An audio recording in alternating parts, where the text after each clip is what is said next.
ನಮಸ್ತೆ ಸ್ನೇಹಿತರೆ, ನಾನು ನಿಮ್ಮ ಪ್ರವೀಣ್. ಗುರುಭಕ್ತಿ ಯೂಟ್ಯೂಬ್ ಚಾನಲ್ಗೆ ಸ್ವಾಗತ, ಸುಸ್ವಾಗತ. ಭಾಳಷ್ಟು ಕಡೆಗಳಲ್ಲಿ ಇವತ್ತು ಮಾಂದಿ ಅನ್ನುವಂಥ ಗ್ರಹದ ಹೆಸರು ಭಾಳಷ್ಟು ಬರ್ತಾ ಇದೆ. ದಕ್ಷಿಣ ಭಾರತದಲ್ಲಿ ಬಹಳ ಫೇಮಸ್ ಇದೆ. ಭಾಳಷ್ಟು ಕಡೆಗಳಲ್ಲಿ ಮಾಂದಿ ಅನ್ನುವಂಥ ಗ್ರಹ ಇದೆ ಅನ್ನೋದು ಕೂಡ ಗೊತ್ತಿರಲ್ಲ. ನವಗ್ರಹಗಳಲ್ಲಿ ಮಾಂದಿ ಗ್ರಹವನ್ನು 10ನೇ ಗ್ರಹವಾಗಿ ಮಾಂದಿ ಗ್ರಹವನ್ನು ಕೂಡ ಕೆಲವೊಂದು ಜಾತಕದಲ್ಲಿ ಜ್ಯೋತಿಷಿಗಳು ಉಲ್ಲೇಖ ಮಾಡಿರ್ತಾರೆ. ಮಾಂದಿ ಗ್ರಹದ ಫಲ ಪ್ರೇತ ಬಾಧೆ, ಪ್ರೇತ ಶಾಪ ಇತ್ಯಾದಿಗಳಿಗೆ ನೋಡುವಂಥ ವಿಧಾನಗಳು ಕೂಡ ಆಗಿರ್ತವೆ. ಈ ಮಾಂದಿ ಗ್ರಹಕ್ಕೆ ಪರಿಹಾರವನ್ನು ಮಾಡುವಂಥದ್ದು ಹಲವಾರು ಪರಿಹಾರಗಳು ಇದೆ.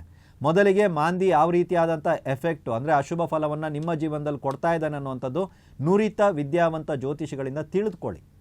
ಅದಾದ ಮೇಲೆ ದೊಡ್ಡ ರೀತಿಯಾದಂಥ ಪರಿಹಾರ ಇತ್ಯಾದಿಗಳನ್ನು ಹೇಳಿದ್ದರೆ ಅಥವಾ ಮಾಡೋದಕ್ಕಾಗದಿದ್ದವರು ಈ ಪರಿಹಾರವನ್ನು ಮಾಡಿ.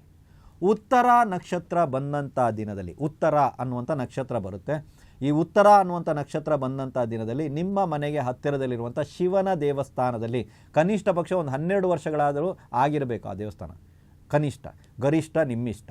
ಸೊ 12 ವರ್ಷಗಳಾದರೂ ಆಗಿರಬೇಕು. ಅಂಥ ಶಿವನ ದೇವಸ್ಥಾನದಲ್ಲಿರುವಂಥ ಗಣಪತಿಗೆ ಹಾಲಿನ ಅಭಿಷೇಕವನ್ನು ಮಾಡಬೇಕು. ನಿಮ್ಮ ಹೆಸರನ್ನ ಸಂಕಲ್ಪ ಮಾಡಿ ಮಾಂದಿ ದೋಷಕ್ಕಾಗಿ, ನಿವಾರಣೆಗಾಗಿ ಈ ಒಂದು ಪ್ರಯೋಗವನ್ನು ನಾನು ಮಾಡ್ತಾ ಇದ್ದೀನಿ ಅಂತ ಬೇಡ್ಕೊಳ್ಳಿ. ಅದಾದ ನಂತರ ಅಲ್ಲಿ ನೀವು ಒಂದು ಸಂಕಲ್ಪವನ್ನು ಮಾಡಿ ಆದ ನಂತರ ಸ್ವಾಮಿಗೆ, ಗಣಪತಿಗೆ ಹಾಲಿನ ಅಭಿಷೇಕವನ್ನು ಮಾಡಿ ಒಬ್ಬರಿಗೆ, ಯಾರಿಗಾದ್ರೂ ಒಬ್ಬ ಬಡವರಿಗೆ ಊಟದ ವ್ಯವಸ್ಥೆಯನ್ನು ಮಾಡಬೇಕು. ಚೆನ್ನಾಗಿರುವಂಥ ಊಟದ ವ್ಯವಸ್ಥೆಯನ್ನು ನೀವು ಮಾಡಿ.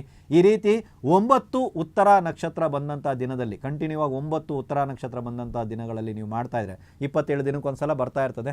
ಸೊ ಈ ರೀತಿ ನೀವು ಮಾಡಿದಾಗ ಮಹಾಮಾಂದಿ ದೋಷವೇ ಇರಲಿ, ಮಾಂದಿ ದೋಷವೇ ಇರಲಿ, ಮಾಂದಿ ಯಾವುದೇ ರೀತಿಯಾದಂಥ ಸಮಸ್ಯೆಯನ್ನು ನಿಮಗೆ ಒಡ್ತಾ ಇದ್ರೂ ಕೂಡ ಪರಿಪೂರ್ಣವಾಗಿ ಅದು ನಿವೃತ್ತಿ ಆಗುತ್ತೆ. ಮಾಡಿ ನೋಡಿ. ಅದಕ್ಕಿಂತ ಮುಂಚೆ ನುರಿತ ವಿದ್ಯಾವಂತರಲ್ಲಿ ನಿಮ್ಮ ಜಾತಕವನ್ನು ಒಮ್ಮೆ ತೋರಿಸಿ. ಎಲ್ರಿಗೂ ಒಳ್ಳೆಯದಾಗಲಿ.